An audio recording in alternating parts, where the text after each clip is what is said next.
Quantas pessoas vocês viram publicando a importante fala do Flávio Bolsonaro em Israel? Então tinha gente comentando e colocando nos stories vídeo do Tarcísio. Todo mundo sabe disso. Não adianta me xingar, galera. Não adianta. Eu tô narrando fatos. Colocou o vídeo do Tarcísio no stories, colocou o vídeo do Nicolas no stories. O Nicolas colocou a caminhada dele, é importante, beleza. Quem colocou a fala do Flávio? Quer dizer, eu não tô cobrando, não é que os caras são obrigados, eu não vou ficar aqui como fiscal. Pastor, como é que a gente vai ganhar nessas eleições desse ano se a gente não está divulgando uma importante fala do Flávio Bolsonaro? Atenção! Alan dos Santos detonou nas redes após declarações de Flávio Bolsonaro em Israel, onde o senador criticou Lula duramente e usou o termo antissemitismo para atacar o governo. A fala repercutiu forte no Brasil e gerou grande debate político. Já se inscreve no canal, deixa o like e compartilha, porque essa notícia está dando o que falar. União de todos, tá? Tarcísio, Michele, Nicolas apoiando a candidatura do Flávio Bolsonaro. Então parece que essa é a aposta do Valdemar. Só lembrar, pessoal aí, Bob, estamos na segunda pauta, hein, Bob? Então, Valdemar, né? Essa coisa da união, né, que o pessoal vive falando, eles vão reclamar com quem? Vão reclamar comigo, Kim Paim. Mas quantas pessoas vocês viram publicando a importante fala do Flávio Bolsonaro em Israel? Então tinha gente comentando e colocando nos stories vídeo do Tarcísio. Todo mundo sabe disso. Não adianta me xingar, galera. Não adianta. Eu tô narrando fatos. Colocou o vídeo do Tarcísio no stories, colocou o vídeo do Nicolas no stories. O Nicolas colocou a caminhada dele, é importante, beleza. Quem colocou a fala do Flávio? Quer dizer, eu não tô cobrando, não é que os caras são obrigados, eu não vou ficar aqui como fiscal. Pastor, como é que a gente vai ganhar nessas eleições desse ano se a gente não está divulgando uma importante fala do Flávio Bolsonaro, onde o cenário é o seguinte: Lula, persona não grata em Israel. Tá? 2. Um antissemitismo crescendo assustadoramente nos Estados Unidos, até no Brasil, coisa que nunca existiu. Nunca. Nunca teve essa onda louca de antissemitismo no Brasil. Europa, mais ainda. A gente sabe quem fomenta isso. A gente sabe que é o Alexander Dugin. Se depois vocês quiserem comentar aí, Alan, não entendi essa de Alexander Dugin, eu quero entender. Bota só, não entendi sobre o Dugin. Se escreve Dugin mesmo, como se lê. D-U-G-I-N. A gente sabe que quem está divulgando isso é o Alexander Dugin, é a estratégia do Putin, é a estratégia da esquerda, do bloco sino-soviético. E o Lula, inúmeras vezes, ele apoiando Greta Thunberg, ele apoiando os esquerdistas do PSOL que foram lá naquele barquinho, né, babaca, aquela coisa horrorosa lá de maconheiro, putaria, o cacete A4. Tá todo mundo apoiando aquilo ali. Aí você tem o Flávio Bolsonaro apontando para um ponto muito importante. Vou colocando o dedo aqui, ó. Flávio Bolsonaro falando, olha, o Lula é antissemita. Ele quer o fim do Estado de Israel. Ele é alguém que não quer de jeito nenhum reconhecer o direito dos judeus de ter o seu próprio Estado. Enfim, qualquer pessoa pode discutir realmente a legitimidade do Estado de Israel. Isso é normal. Eu, por exemplo, questiono a legitimidade da República Brasileira. Eu, por exemplo, não reconheço. Você não vai encontrar um vídeo meu, foto com o povo na rua, beleza. Mas um vídeo onde o cenário onde eu estou e que eu sou um dos responsáveis, você nunca vai ver a bandeira do Ordem e Progresso, porque eu não reconheço a República Brasileira. Eu reconheço o Brasil como nação, eu reconheço o Brasil como a minha pátria, mas a minha bandeira não é a do Ordem e Progresso, não é a da República Brasileira. A minha bandeira ainda é do Brasil antes do golpe, de 1889. Então, não é que eu sou monarquista, é que eu não reconheço aquela ruptura. Eu a considero ilegal. Isso é algo subjetivo meu. Eu não tenho como chegar lá e falar assim, ó, República é ilegal, não quero obedecer mais nada. Não, não é isso. Eu, subjetivamente, não reconheço a legalidade da República. O Lula pode não reconhecer a legalidade do Estado de Israel. O problema é que ele manda o meu dinheiro, o seu dinheiro, para acabar com o Estado de Israel. Olha que loucura. Eu não mando dinheiro para nenhum movimento, nenhum grupo, para acabar com a República Brasileira. O Lula já faz isso. Então, essa é a tamanha importância do pronunciamento do Flávio. Lembrando que o presidente Bolsonaro, quando ainda estava em exercício, ele é que queria levar a embaixada de Tel Aviv para Jerusalém. Na época era o Ernesto, o ministro. Então o Brasil sempre sinalizou essa amizade. Quando nós tivemos o problema em Mariana, foi o exército de Israel quem foi nos ajudar. Durante a pandemia, quem é que nos ajudou? O Estado de Israel. A relação de amizade do Brasil, país, Estado, com o Estado de Israel, ela não é uma relação teológica, afetiva.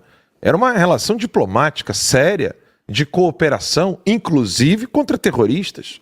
Exato. Foi o Bolsonaro sair que o Brasil voltou a ser o que era antes. Um hub de terrorismo. Um guarda-chuva de proteção de terroristas. E aí o que aconteceu?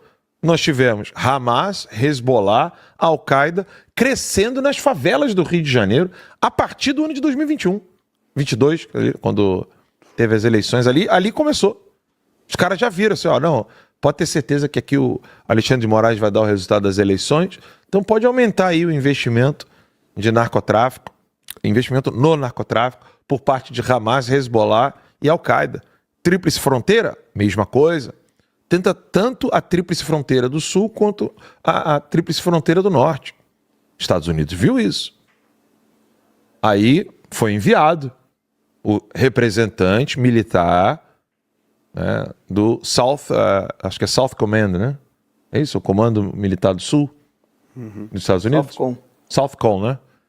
Então, o Southcom, que é South Command, e o Southcom, então, foi lá. Falou, olha, tem como a gente ter relações aqui para combater PCC, Comando Vermelho, Al-Qaeda, Hamas, Hezbollah? É possível? Ninguém, não, a gente nem tem esse tipo de problema. Essa foi a resposta do governo brasileiro. A gente nem tem esse problema. E tem como a gente colocar o PCC, o Comando Vermelho, como grupo terrorista? Vocês têm algum interesse? Não, eles não são grupo terroristas, não. Eles só são bandidinhos. E o bandidinho a gente vai lidar aqui por meio da polícia. Ou seja, o PT é quem tem horror do vídeo do Flávio Bolsonaro. Nós temos orgulho, alegria e apoiamos. Só que aí quem é esse nós? Porque eu coloquei o vídeo lá. Eu quero que os meus amigos, parentes, seguidores saibam da importância da fala do Flávio Bolsonaro. Pode me chamar de chato, pode dizer que eu sou briguento, pode falar o que for. Isso não se reflete nos perfis dos maiores nomes hoje da direita brasileira.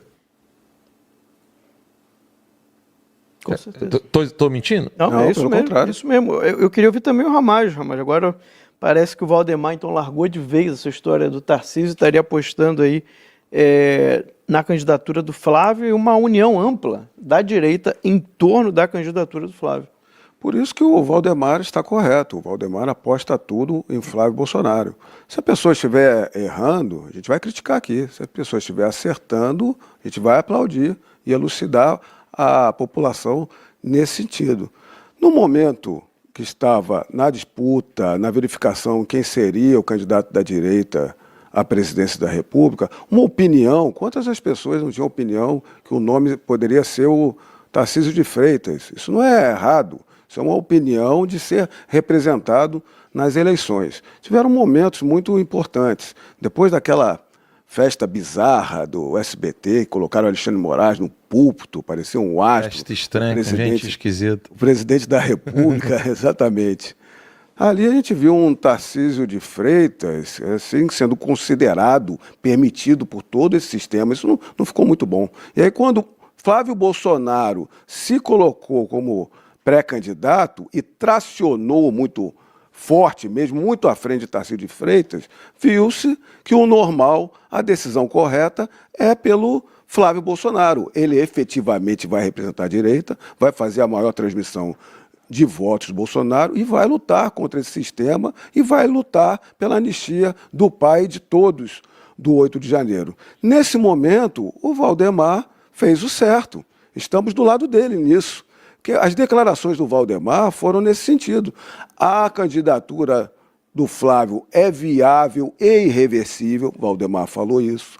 Outra coisa que o Valdemar falou, se o Bolsonaro falou, falou e pronto. Ou seja, ele não estava naquele bloco tentando dissuadir o Bolsonaro. Falou mais ainda pelo Flávio Bolsonaro, o Valdemar. Valdemar falou que o Flávio Bolsonaro tem muito a crescer. Ou seja, ter a discussão de quem vai ser o candidato é uma coisa. Na hora que está decidido pelo melhor candidato, Valdemar está fazendo certo. Está vindo na linha de unir a direita e de, inclusive, trazer o Tarcísio para o lado, que é a vontade do Flávio Bolsonaro e que agora se mostrou como a vontade do próprio Tarcísio. E é a melhor decisão estratégica porque ainda tem o Tarcísio como candidato ao governo do estado de São Paulo, o maior colégio eleitoral do Brasil, com quase 25% dos votos no Brasil. Ou seja, a candidatura perfeita é Flávio Bolsonaro para presidente da República e Tarcísio de Freitas para governador de São Paulo. Valdemar ainda quer trazer a dona Michele, que está vindo realmente, vai ser uma aliada ali para o Senado do DF. Nicolas já está junto, já declarou que está junto sempre com o presidente Bolsonaro como o maior símbolo da direita. Então vamos em frente, que esse é o caminho, está pacificado e a direita vai seguir para vencer essas eleições.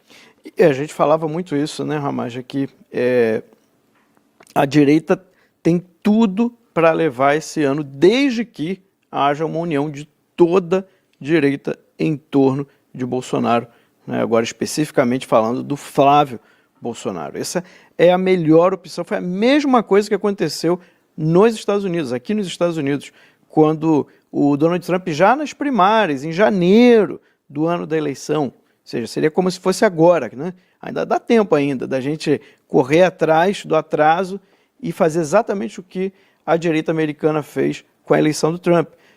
Ron DeSantis, que era o governador da Flórida, que até estava bem no ano anterior, ali ao ano da eleição, depois foi caindo, e ele também, já no primeiro dia, lá nas primárias, ele já renunciou ali à candidatura e fez apoio ao Trump. E vários outros que estavam ali, só uma que era muito mais democrata do que republicana, muito mais de esquerda que de direita, é que ainda resistiu um tempinho para tentar atrapalhar a candidatura do Donald Trump. Mas a maioria, né, todos os outros candidatos da direita americana já foram logo de uma vez apoiar a candidatura do Trump e se formou aquele bloco unido, óbvio. Depois veio também o Elon Musk, que isso ajudou muito a candidatura do Donald Trump, a eleição.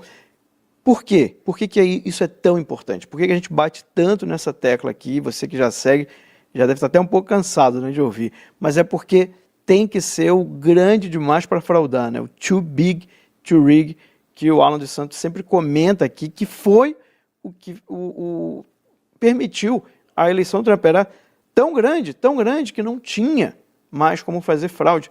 E a comprovação disso é que os 7 estados, né, que ou votam em democrata ou votam republicano, votaram republicano. Então foi uma vitória de lavada, inclusive, né, não só ganhou nos delegados, o Donald Trump, mas ganhou também no voto popular, o que é algo difícil de se conseguir. Então, o Trump conseguiu esse feito e, para mim, foi porque a direita americana toda se uniu, trazendo aí até aliados inesperados, como o próprio Elon Musk, que sempre foi um financiador, um grande financiador dos democratas, né? Então, o que tem que acontecer no Brasil, para mim, é a mesma coisa. Óbvio que vai ter que ter apoio, talvez, de gente que nós não gostamos muito, tá? Mas para vencer a eleição, vai ter que ter uma união forte nesse ano em torno do nome do Flávio Bolsonaro. Eu espero que logo, logo a gente tenha aí esse apoio, né, que o Valdemar está querendo. Óbvio, né, gente? Aqui a gente não está querendo dizer que o Valdemar é a melhor pessoa do mundo, não é isso. Temos muitas críticas a ele, a condutas passadas do Valdemar da Costa Neto. Mas nesse caso, essa estratégia para a gente é realmente a melhor, e não é porque ele está fazendo, é porque a gente já enxergava isso antes. Tá? Então, essa união, para mim, é fundamental da direita nas eleições esse Tem ano. que engolir sapo, não adianta. Vai ter que engolir, não tem jeito. Inclusive, essa questão de engolir sapo, ela é apolítica enquanto tal. O que não pode acontecer é o grupo conservador se acostumar a isso.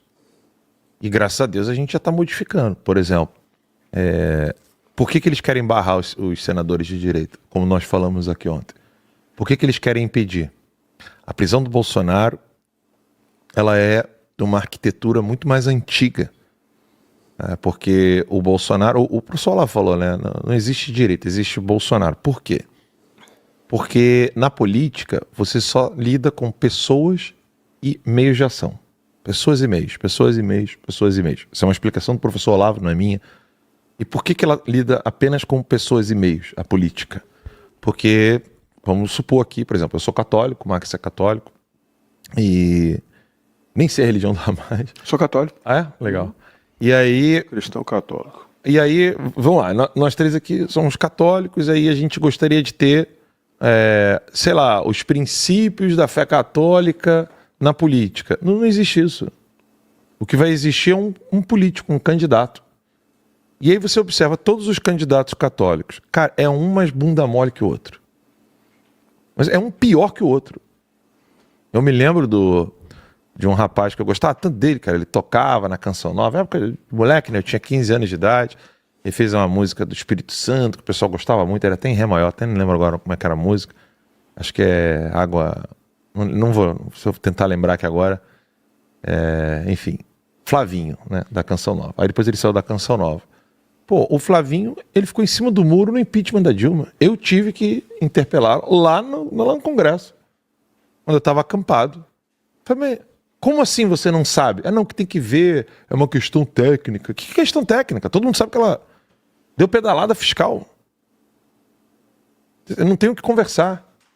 Então, não tem essa de as ideias vão assinar documentos. Eu precisava de que um deputado, como é o caso do Flavinho, que depois saiu, e o pior de tudo, sabe qual era o partido que o Flavinho estava? PSB. Partido Socialista Brasileiro. Mas que não tem partido, tá? Pô, PSB, irmão? Pelo amor de Deus. Se você precisa se pendurar num partido para se eleger, vá a qualquer porcaria, mas não no Partido Socialista. Escrito, socialista. Por favor, né? E aí você não tem essa de, eu defendo uma ideia. Se você pensa assim, entenda, eu não estou te ofendendo. Eu só estou te explicando que isso aí não é nem utópico. Isso é falso. Não é que é utópico, é falso. As suas ideias, seus sentimentos, seus princípios, eles não se materializam para poder assinar documentos. E ele não vai nomear pessoas para assumir cargos. Esse seu sentimento, os princípios que você guarda, quem fará isso é uma pessoa. E aí, várias pessoas se colocaram à disposição da população para poder ser essa pessoa que vai assinar documentos e nomear outros. Carlos Lacerda foi o maior nome da história do Brasil. O maior nome da direita na história do Brasil foi o Carlos Lacerda. Ele virou presidente? Não. Por quê? Os militares o travaram. Na época do regime militar era o momento para ele ser presidente. E aí ele alega, ele fala. Eles fizeram a mudança de regime, isso é o Carlos Lacerda falando. Eles fizeram a mudança de regime para que eu não fosse presidente. Ele fala isso. Se você achar que ele está mentindo, analise os documentos históricos da época, jornais, pega um testemunho de alguém, faça a sua pesquisa. Eu acredito no Lacerda. Eles prolongaram o período militar exatamente para impedir o conservadorismo. Porque a palavra conservador já estava sendo utilizada lá naquela época. Sim. Com Carlos Lacerda. Tá? Que era revolucionário. Diga-se de passagem, Carlos Lacerda se converteu. tanto espiritualmente quanto politicamente. Ele se converteu. Pois bem, Carlos Lacerda morre, tá ali aquela situação do Brasil. A gente tem 88, aquela coisa toda. Aparece um homem que começa a falar: meu nome é Enéas, né? No Prona. E a população não teve meios para poder ouvir esse homem, porque ele estava lá no programa do Ratinho, não do Júnior, né? Do pai, o Carlos Massa. E aí o Ratinho, ele tem o mérito disso, ninguém tira esse mérito dele. Ele colocou o Enéas para falar do George Soros, do FHC, dizendo que o George Soros enriqueceu com o dinheiro do narcotráfico. Isso estava em TV aberta. Quando eu tive a oportunidade de conversar com o Ratinho, ele até me falou qual era o canal, eu acho. Ele tava até confuso, não foi, Max? Foi. Ele estava na dúvida. Eu falei para ele: não, mas você colocou esse vídeo aqui, essa entrevista no ar. O pessoal não quis ouvir. E aí depois várias tentativas. O próprio PSDB tentou ocupar esse espaço vazio, esse vácuo de representatividade do povo. Aí tentou o Alckmin, em 2006. Aí teve o salve do PCC, que eu considero, após a 88, o primeiro ato terrorista no Brasil pós a nova Constituição. Não deu certo. Aí o povo tinha que votar em Serra, em 2010. A bosta. Deu certo a favor do PT. Essa parte deu uma eficácia ali, corroborando que te atrapalhando um Não, pouco. Alan, por favor, mete bronca. A parte fática que você tem do que o Alan está colocando é que depois que se encerrou o regime militar, que se construiu a nossa Constituição de 88, foi uma Constituição muito voltada ali a muito mais os direitos do que os deveres da nação. Uma Constituição extensa, cheia de garantias demais que não estão sendo respeitadas. Essas garantias pelos ministros do Supremo, elas têm que ter, mas deveres não, para a população, e normas programáticas para estados socialistas. E aí quem é que estava lá construindo essa Constituição? Não havia uma direita, não havia os conservadores, os liberais eram poucos. O que se tinha ali no Congresso Nacional, ali no momento da Constituição de 88? A esquerda e o estamento burocrático, que hoje é o Centrão. Aqueles que criam dificuldade para vender facilidade. Então, no regime militar, não se deixou a ditadura do proletariado nos moldes da União Soviética, que destruiu o Brasil, transformou o Brasil em Cuba, mas e lutou-se contra guerrilhas, contra sequestros, assalto a bancos e toda aquela criminalidade daquela esquerda, mas, infelizmente, eles acabaram deixando espalhar todo esse movimento de esquerda, de destruição, pelas nossas universidades e pelas mídias. Então, quando veio como se diz, a volta democrática, o Congresso Nacional, a política estava tomada pela esquerda e por esse estamento burocrático. Por isso que a gente está com esse problema todo hoje de voltar, de trazer de volta o conservadorismo. E quem foram as figuras bases? O saudoso Enéas e Jair Messias Bolsonaro, que tem aquela foto clássica, ele falando sozinho no Congresso Nacional. Hoje nós somos vários, hoje a direita está representada, está longe de ser a maioria no Congresso Nacional, não se iluda, muitos ali se dizem de direita, mas não são na realidade. Vamos esperou esse ano final, aí, ano de eleição, vai todo mundo querer correr para o palanque do Flávio Bolsonaro, mas saiba você, eleitor, identificar, a gente vai ajudar vocês nisso. Inclusive, identificar quem são aqueles que se dizem de direita e aqueles que efetivamente trabalham pelo povo brasileiro, pela fé cristã, pelo trabalho, pela liberdade econômica, pela liberdade de expressão, pela prosperidade do povo, e não por essas amarras criadas para nos acabar com o povo brasileiro. Agora tem Não, peraí. Vamos lá. Não, que eu quero concluir essa... Por favor. Eu quero concluir esse raciocínio para o pessoal poder entender. Desculpa, Max. Vamos embora. E aí você teve, 2010, um vácuo tão absurdo que o pessoal teve que ficar indo atrás de Serra, do José Serra. E todos achavam ali o PSDB é direita, né? O Teatro das Tesouras, uma grande enganação. E aí, eu me lembro bem, o Léo Índio estava assessorando o José Serra, pegou com o Olavo um dossiê sobre o Foro de São Paulo. Isso eu me lembro bem, porque que eu acompanhei. Foi ali, eu tava no auge ali. Sabe aquele. Antes eu ouvia falar do Olavo? 2007 e 2008 eu já tava ali já direto ouvindo e lendo tudo que o Olavo publicava. E em 2010, o Léo Índio leva um dossiê do professor Olavo para o José Serra para ele utilizar isso no debate eleitoral, acho que o último debate, com a Dilma. E aquele bispo de Guarulhos, né, o Sul 1, se eu não me engano, o Sul 2, CNBB Sul 1 ou Sul 2, eu não me lembro agora, de memória, né, Max? E eles fizeram aquele pronunciamento sobre o aborto. Nessa época, em 2010, olha isso que loucura, tá? Você que está em casa me acompanhando. 2010 você teve um bispo, né, utilizando a sua região ali da CNBB para pronunciar-se duramente contra o aborto. O padre José Augusto da Canção Nova foi silenciado por criticar o PT e falar da questão do aborto, católico não vota em abortista. E a Canção Nova tinha acabado de conseguir a concessão de TV por meio do Xalita. Então a administração da Canção Nova ficou ali meio em cima do muro, jogou o padre José Augusto para a geladeira, para não ter problemas jurídicos, problema de concessão de TV, etc. E Léo Índio não leva nada, o José Serra não leva nada. Sabe qual foi o tema ápice que o José Serra utilizou ali? Aquele momento, sabe aquele clímax? Agora vem, tipo igual o Thor quando chega em Wakanda, sabe? Bring me Thanos! Sabe qual o tema que ele levanta? Preço do ônibus. O preço do ônibus, irmão. O cara quis debater preço de ônibus.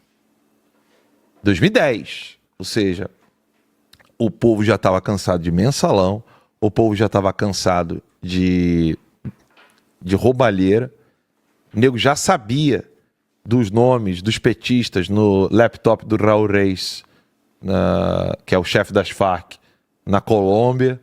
A Veja, naquela época, estava noticiando tudo, e o PSDB estendeu o tapete vermelho fingindo de maluco. Que tem gente que é assim, né? Fala uma coisa e faz outra, né? Aí estende tapete de maluco. Acha que os outros é babaca.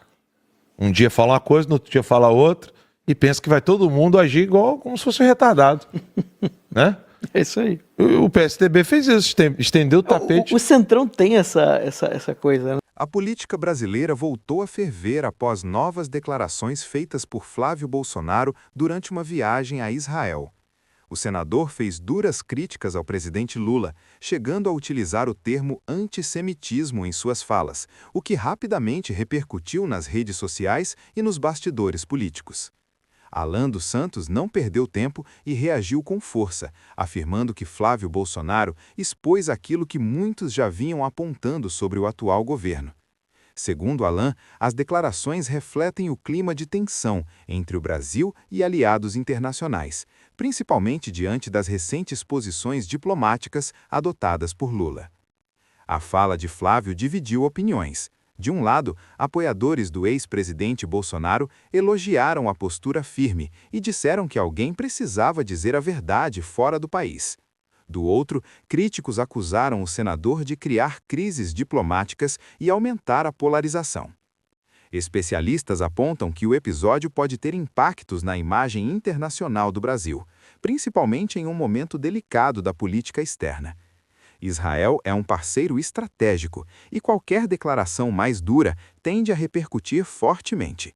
Enquanto isso, Alan dos Santos segue usando suas plataformas para amplificar o debate e criticar o governo Lula, reforçando o discurso de oposição que vem mobilizando parte da direita brasileira. O fato é que o embate político continua cada vez mais intenso, dentro e fora do país, e tudo indica que novos capítulos ainda estão por vir. Se inscreva no canal, curta o vídeo e compartilhe para mais brasileiros ficarem por dentro.